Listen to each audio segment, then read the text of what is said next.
Hi guys, good morning, good afternoon and good evening. तो आज हम आगे के टॉपिक से स्टार्ट करते हैं, जहाँ से हमने छोड़ा था उसी के आगे से। ठीक है, पहला चैप्टर का पार्ट 2 है ये। तो चलिए शुरू करते हैं कि अतीत के बारे में कैसे जानें। यहाँ पे हमारा जो टॉपिक है वो है अतीत के बारे में हम कैसे जानें। अतीत क्या है, क्यों है, किस लिए, ये सब तो हमें पता चल गया, बट अतीत के बारे में हम जाने तो जाने कैसे, इसका तरीका क्या है जानने का। तो इसका बहुत सारे तरीके हैं जानने के। पहला एक तरीका ये है कि हम जो अतीत में लिखी गई जो किताबें हैं या पुस्तकें हैं उनको ढूंढें और पढ़ें। ठीक है, और ये पुस्तकें हाथ से लिखी होने के कारण क्या कहलाती थी? पांडुलिपि कहलाती थी। जो अतीत में लिखी गई पुस्तकें होती थी उन्हें हम पांडुलिपि कहते थे। किस वजह से कहते थे? क्योंकि वो हाथ से लिखी जाती थी। ठीक है, और ये पांडुलिपियाँ बनी किस चीज़ की होती थी?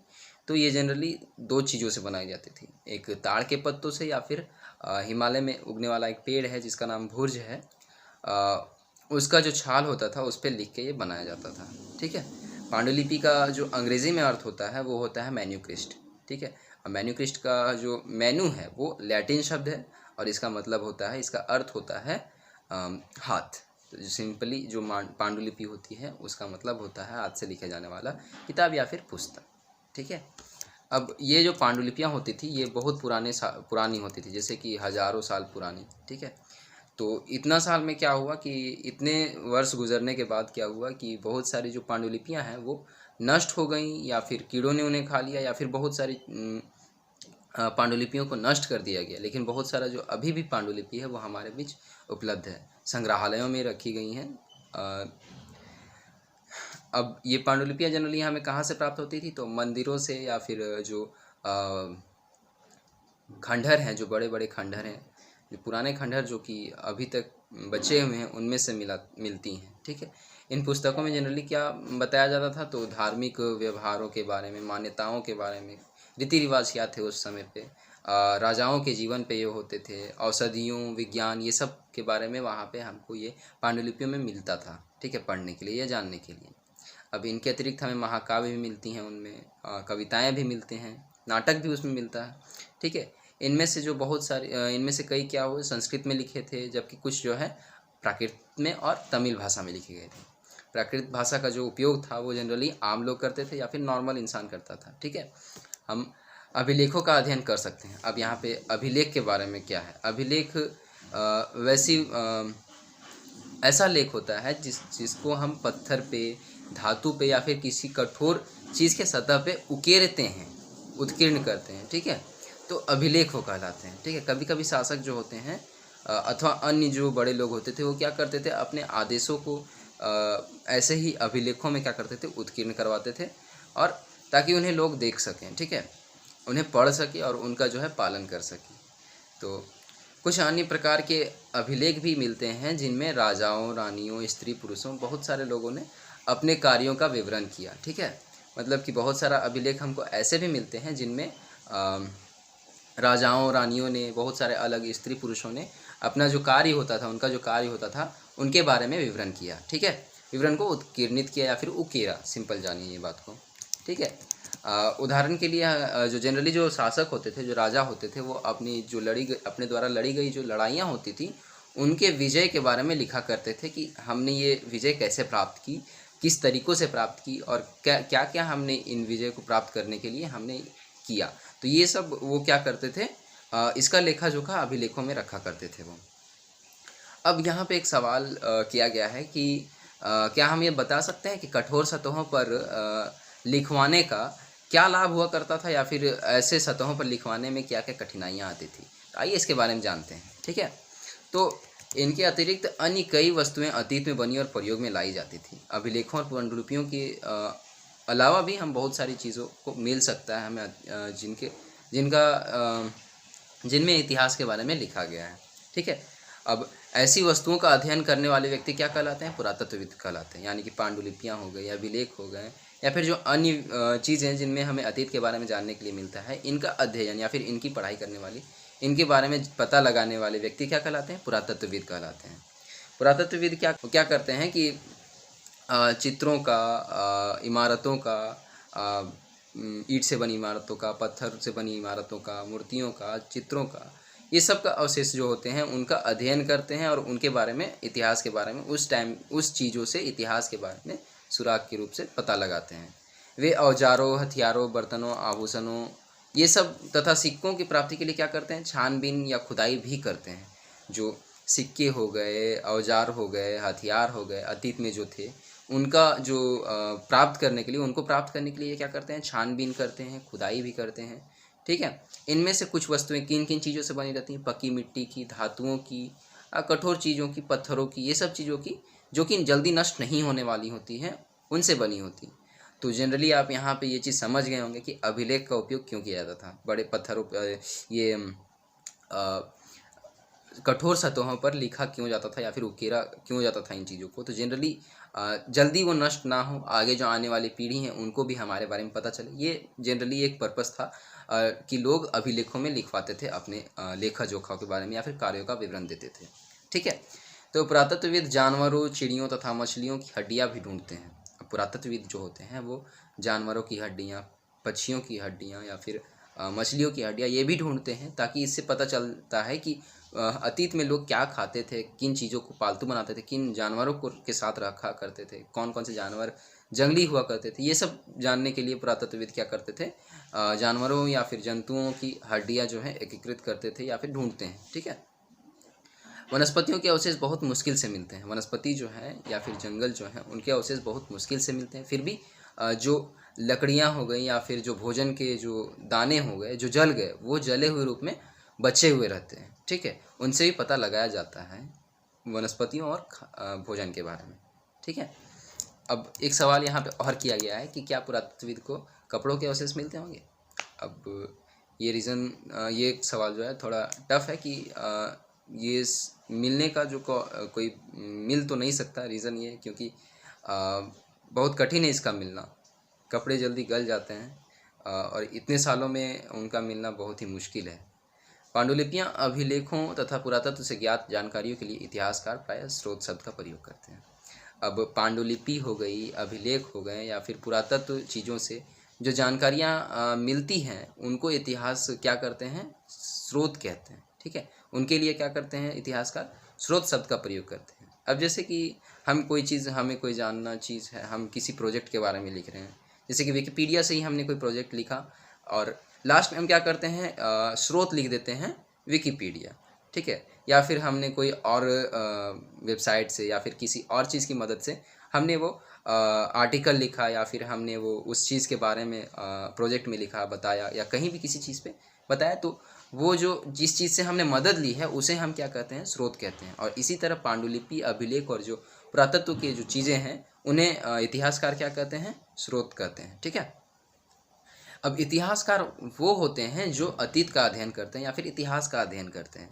इतिहासकार क्या होते हैं कि वो व्यक्ति, वो स्पेसिफाइड व्यक्ति जो इतिहास के बारे में अध्ययन करते हैं या फिर अतीत के बारे में अध्ययन करते हैं, उन्हें हम क्या कहते हैं, इतिहासकार कहते हैं। यहाँ पे दो अलग अलग टर्म है, इतिहासकार और पुरातत्वविद। पुरातत्वविद पुरातत्व की चीज़ों का जो अध्ययन करते हैं और इतिहासकार अतीत की चीज़ों का अतीत की अध्ययन करते हैं। ठीक है। ज़्यादा डिफरेंस नहीं है बट हल्का डिफरेंस है दोनों में। ठीक है। स्रोत के प्राप्त होते ही अतीत के बारे में पढ़ना बहुत रोचक हो जाता है। अब स्रोत हमें मिल जाता है तो अतीत के बारे में पढ़ना जो होता है रोचक हो जाता है। रीज़न क्या होता है कि अगर हमें कोई स्रोत मिलता है तो हम उस चीज़ के बारे में जानने के लिए उत्सुक हो जाते हैं। रीज़न क्या होता है, हमारे माइंड में एक इमेजिनेशन बनने लगता है कि उस अतीत पे क्या हुआ होगा, उस टाइम पे क्या हुआ होगा। जैसे हमने किसी चीज़ के बारे में पढ़ा है ना, किसी चीज़ का स्रोत हमें मिला तो उस चीज़ के बारे में जो हमारे माइंड में इमेजिनेशन बनने लगता है कि आखिर उस टाइम पे हुआ क्या है ना, वहाँ पे ऐसे किया गया होगा, राजा ने ऐसे वहाँ पे फैसला लिया होगा। ये चीज़ें हमें हमारे जो माइंड को है वो उत्सुक करती हैं चीज़ों को जानने के लिए। ठीक है। क्योंकि इन स्रोतों की सहायता से हम धीरे धीरे अतीत का पुनर्निर्माण करते जाते हैं। यही चीज़ हमने समझाया आपको सिंपल वर्डों में। ठीक है। अतः इतिहासकार तथा पुरातत्वविद उन जासूसों की तरह हैं जो इन सभी स्रोतों का प्रयोग सुराग के रूप में कर अतीत को जानने का प्रयास करते हैं। अब सिंपली यहाँ पे और एक टर्म पे समझाया गया कि इतिहासकार और पुरातत्वविद क्या होते हैं, तो उन जासूसों की तरह हैं जो इन सभी स्रोतों, जैसे कि पांडुलिपि में मिली गई, अभिलेखों में मिला गया, पुरातत्व में मिली गई जो स्रोत हैं, उनका प्रयोग किस चीज़ में लगते हैं, सुराग के रूप में करते हैं, किस चीज़ को, अतीत को जानने के लिए। ठीक है। तो ये चीज़ आपका एक और टर्म है। अगला टॉपिक है अतीत एक या अनेक है। ठीक है। क्या हमने पुस्तक के शीर्षक हमारे अतीत पर ध्यान दिया? अब जो पुस्तक का हमारा जो पुस्तक है इतिहास की, उसका शीर्षक है हमारे अतीत। अब इस पे हमने ध्यान दिया, ठीक है। यहाँ अतीत शब्द का प्रयोग जो है बहुवचन के लिए किया गया है। अब जो अतीत है यहाँ पे, जो हमारे अतीत में जो अतीत है, उसका उपयोग हमने बहुवचन के रूप में किया गया है। अब ऐसा इस तथ्य की और ध्यान दिलाने के लिए किया गया है, इस तरफ ध्यान दिलाने के लिए किया गया है कि अलग अलग समूहों के लोगों के लिए इस अतीत के अलग अलग मायने हुआ करते थे। अब अलग अलग समूह का लोग कौन कौन सा हो गया? राजा हो गए, राजा रानी हो गए, बड़े पद पर कार्य करने वाले व्यक्ति हो गए, शिकारी हो गए, पशुपालक हो गए, कृषि हो गए, कृषि से जुड़े लोग हो गए, आम जनता हो गई। ये सब के लिए अलग अलग मायने रखा करता था, ठीक है। अब उदाहरण के लिए क्या हो कि पशुपालकों, कृषकों का जीवन जो होता था राजाओं तथा रानियों के जीवन से, तथा व्यापारियों के जीवन, शिल्पकारों के जीवन से बहुत अलग था। अब जनरली सिंपल सी बात है कि अलग अलग समुदाय के लोग हैं, अलग अलग समूह के लोग हैं, तो उनके लिए अलग अलग मायने रखते होंगे अतीत में। अब जैसे कि कृषि के लिए, कृषि से जुड़े लोगों के लिए क्या मायने रखता होगा कि वो खेती किस तरह से कर रहे हैं, उन्होंने किस चीज़ को, फसल को उपजाया। शिकारियों के लिए किन चीज़ों, किन जानवरों का उन्होंने शिकार किया, किन जानवरों का उन्होंने पालतू बनाया। और शिल्पकार हो गए, किन चीज़ों से वो शिल्पी कला को आगे बढ़ा रहे हैं। राजा रानी अपने जीवन को कैसे बिता रहे हैं। तो ये सब चीज़ें अलग अलग टर्म पे, अलग अलग जगहों पे, अलग अलग लोगों के लिए अलग अलग जगह पे यूज़ किया गया है, ठीक है। तो ये अलग अलग इतिहास जो होता है हमारा, वो अलग अलग लोगों के लिए अलग अलग मायने रखता है, ठीक है। उस समय भी देश के अलग अलग हिस्सों में लोग अलग अलग व्यवहारों और रीति रिवाजों का पालन करते थे, ठीक है। अब जाहिर सी बात है कि उस टाइम पे भी अलग अलग रीति रिवाज हुआ करते थे। अलग अलग देशों में, अलग अलग जगहों पे क्या होता था कि अलग अलग रूप से रीति रिवाज फॉलो किए जाते थे, अलग अलग कार्य तरीक़ों से किए जाते थे, अलग अलग से। तो ये सब हुआ करता था। अब एग्ज़ाम्पल के लिए यहाँ पे दिया गया है कि अंडमान निकोबार जो द्वीप समूह है, वहाँ के जो लोग हैं वो अभी भी अभी के जो वर्तमान का जो समय है, उस टाइम पे भी मछलियों को पकड़कर, शिकार कर या फिर फल फूल को संग्रह करके खाद्य सामग्री के रूप में उनका उपयोग करते हैं। लेकिन अभी हमारा जो प्रेजेंट है, उसमें लोग जनरली कृषि कर दूसरे लोगों पे आश्रित हैं या फिर खुद से उपजा रहे हैं, ठीक है। तो ये चीज़ डिफरेंसेस हैं। अब इसके विपरीत क्या होता है कि शहरों में रहने वाले लोग खाद्य आपूर्ति के लिए अन्य व्यक्तियों पर निर्भर करते हैं। अब शहर में जो रहने वाले व्यक्ति हैं, वो क्या करते हैं, लोग हैं कृषि पर जनरली निर्भर रहते हैं। कृषि जो करने वाले लोग हैं उन पे निर्भर रहते हैं। इस तरह के भेद अतीत में विद्यमान थे। इस तरह का डिफरेंस जो था वो अतीत में हुआ करता था, जो कि अभी भी है बहुत जगहों पे। अब इसके अतिरिक्त एक अन्य तरह का डिफरेंस है, ठीक है। अब इसके जो एक्स्ट्रा में एक और अन्य तरह का भेद है कि उस समय शासक अपनी विजयों का लेखा जोखा रखते थे, ठीक है। उस समय मतलब कि अतीत में जो राजा हुआ करते थे, शासक हुआ करते थे, वो अपने जो द्वारा लड़ी गई जो लड़ाइयाँ हैं, उनका जो विजय है वो कैसे प्राप्त किया उन्होंने, किस तरह से उन्होंने किया, किस चीज़ का प्रयोग किया, और ये सब का जो है वो लेखा जोखा अभिलेखों में किया करते थे, पांडुलिपियों में किया करते थे। तो ये सब जो है डिफरेंस था, ठीक है। एक और यही कारण है कि उन शासकों द्वारा जाने वाली लड़ाइयों के बारे में हम बहुत कुछ जानते हैं, और यही रीज़न था है कि हम ज़्यादातर लड़ाइयों के बारे में जो राजाओं द्वारा लड़ी जाती थी उनके बारे में जानते हैं। अब जबकि शिकारी हो गए, मछुआरे हो गए, संग्राहक हो गए, कृषक अथवा पशुपालक जैसे आम आदमी प्रायः इन चीज़ों का, अपने कार्यों का जो है लेखा जोखा नहीं रखा करते थे, और इस वजह से हम लोग को उनके बारे में बहुत कम जानने का मिलता है, ठीक है। अब सिंपल सी बात है, हमें किसी के बारे में पता नहीं रहेगा, किसी चीज़ के बारे में हम कहीं पढ़े नहीं हैं, तो हमें मालूम कैसे होगा, हम जानते नहीं हैं उस बारे में।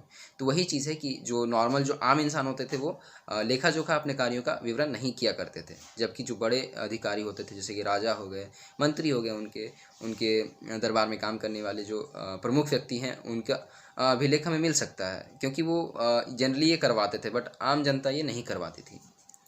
अब तिथियों का मतलब क्या है?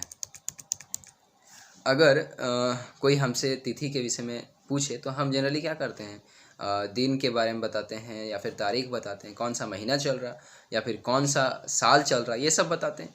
अब वर्ष की यह गणना जो है ईसाई धर्म प्रवर्तक ईसा मसीह के जन्म की तिथि से की जाती है। अब जो वर्ष का जो हम गणना करते हैं, जैसे कि अभी 2021 है, 2021 कैसे हुआ, तो हम ईसा मसीह जो थे उनके जन्म के उपरांत हम ने स्टार्ट किया वर्षों को गिनना, ठीक है। अब अतः ये चीज़ हम कह सकते हैं कि अभी जैसे 2021 चल रहा है, तो 2021 साल पहले, आज से 2021 साल पहले ईसा मसीह का जन्म हुआ, और उसी वक्त से, उसी टाइम से हमने आरंभिक बिंदु माना साल को गिनने का, ठीक है, साल की गणना करने का, ठीक है। इस पुस्तक में हम 2000 को अपना आरंभिक बिंदु मानते हुए वर्तमान से पूर्व की तथ्यों को उल्लेख करेंगे। यहाँ पे 2000 दिया गया आपकी किताब में, क्योंकि ये बुक उस टाइम से छप रही है। तो अभी 2021 है, तो ये चीज़ हम मान सकते हैं, बट बुक से मानना ज़्यादा बेहतर होगा आपके लिए। अब इतिहास और तिथियाँ, इनके बारे में थोड़ा जानते हैं। अंग्रेजी में BC और हिंदी में ईसा पूर्व, ठीक है, का तात्पर्य क्या होता है? बिफोर क्राइस्ट, और हिंदी में ईसा पूर्व, इसको कहते हैं BC। कभी कभी हम तिथियों से पहले AD और हिंदी में इसे ई लिखते हैं, ठीक है, इसका प्रयोग करते हैं। यह जो है AD हो गया, इसका मतलब होता है एनो डोमिनी, ठीक है। इसका जो शब्द हैं एनो और डोमिनी, ये दोनों लैटिन शब्द है, और इनका तात्पर्य क्या होता है? ईसा मसीह के जन्म के वर्ष से, यानी कि AD यानी कि ईसा मसीह के वर्ष के बाद या उसके जन्म से, और BC यानी कि बिफोर क्राइस्ट, ईसा पूर्व, ईसा मसीह के जन्म के पहले से, ठीक है। कभी कभी AD की जगह पे हम क्या चीज़ का उपयोग करते हैं? तो CE का उपयोग करते हैं, तथा BC की जगह पे BCE का प्रयोग करते हैं। CE अक्षरों का प्रयोग कॉमन एरा, CE जो हो गया उसका उपयोग हो गया कॉमन एरा, तथा BCE का उपयोग हो गया बिफोर कॉमन एरा, ठीक है। हम इन शब्दों का प्रयोग इसलिए करते हैं क्योंकि विश्व का अधिकांश देशों में अब इस कैलेंडर का प्रयोग सामान्य हो गया। अब जो ये कैलेंडर है BC या फिर BCE, ये जनरली क्या है कि अधिकांश जो देश विश्व भर में मौजूद हैं, वो इस कैलेंडर को उपयोग करते हैं सामान्यतः रूप से। भारत में तिथियों का जो ये सामान्य रूप से जो उपयोग हुआ, ये BC या फिर BCE का जो उपयोग हुआ, वो 200 वर्ष पहले आरंभ हुआ, आज से 200 वर्ष पहले आरंभ हुआ, ठीक है। अन्यत्र इसमें दिया गया है कि जैसा कि हमने पहले पढ़ा, अभिलेख कठोर सतहों पर उत्कीर्ण करवाए जाते थे। इनमें से कई अभिलेख कई सौ वर्ष पूर्व लिखे गए थे। अब अभिलेख में जो लिखे गए, जो उत्कीर्ण किए गए जो शब्द थे, वो कई सौ वर्ष पहले लिखवाए गए थे, सिंपल सी बात है। लेकिन इनमें जो है बहुत सारा अलग अलग लिपि और भाषा का प्रयोग किया गया है। अब ये हम विद्वान जो होते हैं, वो जो इतिहासकार या फिर पुरातत्वविद के जो लोग होते हैं, वो इस बारे में कैसे पता लगाते हैं कि उसमें लिखा क्या गया है, वो कहना क्या चाह रहा है, उस अभिलेख में क्या बताया जा रहा है। तो इसका जो है जानने के लिए एक अज्ञात लिपि का जो प्रक्रिया होता है, उसका उपयोग किया जाता है। आइए हम इसके बारे में जानते हैं। इस प्रकार से अज्ञात लिपि को जानने की एक प्रसिद्ध कहानी है, ठीक है, जिसका जो कहाँ पे हमें मिलता है? उत्तरी अफ्रीका, ठीक है। अफ्रीका जो महाद्वीप है, उसका उत्तरी देश एक है मिस्र, जिसको हम अभी इजिप्ट के नाम से जानते हैं, ठीक है। मिस्र भी है और इजिप्ट भी है। इंग्लिश में हम इजिप्ट कहते हैं और हिंदी में मिस्र कहते हैं, ठीक है। वहाँ पे जो है 5000 वर्ष पूर्व राजा रानी कहा करते थे, है ना। उसमें से मिस्र के जो उत्तरी तट है, ठीक है, मिस्र का जो उत्तरी तट पर एक गांव बसा हुआ है, एक कस्बा बसा हुआ है, जिसका नाम है रोसेट्टा, ठीक है। यहाँ पे एक उत्कीर्णित पत्थर मिला है, जिस पर एक ही लेख पर 3 भिन्न भिन्न भाषाओं और लिपियों में है, ठीक है। एक ऐसा पत्थर मिला है वहाँ पर, रोसेट्टा गांव, रोसेट्टा कस्बा है मिस्र के उत्तरी तट पर, जो कि जिस पर एक लेख का 3 भिन्न भिन्न भाषा, 3 अलग अलग भाषा में और लिपि में मिला है, ठीक है, एक ही लेख। और वो 3 भाषा और लिपि कौन सी हैं? यूनानी तथा मिस्री लिपि के 2 प्रकार हैं। एक यूनानी है और दूसरा मिस्र लिपि का 2 प्रकार का है। ये 3 चीज़ें हमें जाननी ज़रूरत है। कुछ विद्वान यूनानी भाषा पढ़ सकते थे, और जो लोग थे, कुछ विद्वान जो हैं, वो यूनानी भाषा पढ़ सकते थे, इस वजह से यूनानी भाषा पढ़ने में उन्हें दिक्कत नहीं हुई। बट रहा ये बात मिस्र जो लिपि थी वो कैसे पढ़ा, तो उन्होंने बताया, उन लोगों ने, विद्वानों ने बताया कि यहाँ राजा रानियों के नाम एक छोटे से फ्रेम में दिखाए गए हैं। यहाँ पे जो पत्थर मिला था, उनमें एक छोटा फ्रेम मिला था जिसमें राजा रानी के नाम लिखे गए थे, ठीक है। अब इन जो छोटे फ्रेम थे, इनको क्या कहा गया था? कारतूस कहा जाता है, ठीक है। इन जो छोटे फ्रेम मिले जो पत्थरों में, इनको कहा गया कारतूस, ठीक है। इसके बाद विद्वानों ने यूनानी तथा मिस्री संकेतों को अगल बगल रखते हुए मिस्री अक्षरों को समानार्थक ध्वनियों की पहचान की। अब जो ये मिला, उनमें से विद्वानों ने क्या किया कि यूनानियों और मिस्री जो लिपि थी, उसके संकेत जो थे, उनको अगल बगल करके यूनानियों जो मिस्री अक्षर थे, उनको समानार्थक ध्वनियों को पहचान किया, ठीक है। अब वहाँ से उन्होंने ये किया और ये चीज़ आगे बढ़ी। आज के लिए हमारा टॉपिक ख़त्म हो गया, हमारा चैप्टर ख़त्म हो गया आज के लिए। अगला चैप्टर है हमारा जो आगे पढ़ेंगे, हम अगला क्लास में लाएंगे उसे। और ऐसे ही हमारे चैनल के साथ जुड़े रहिए नॉलेज जानने के लिए, नॉलेज लेने के लिए। और थैंक यू।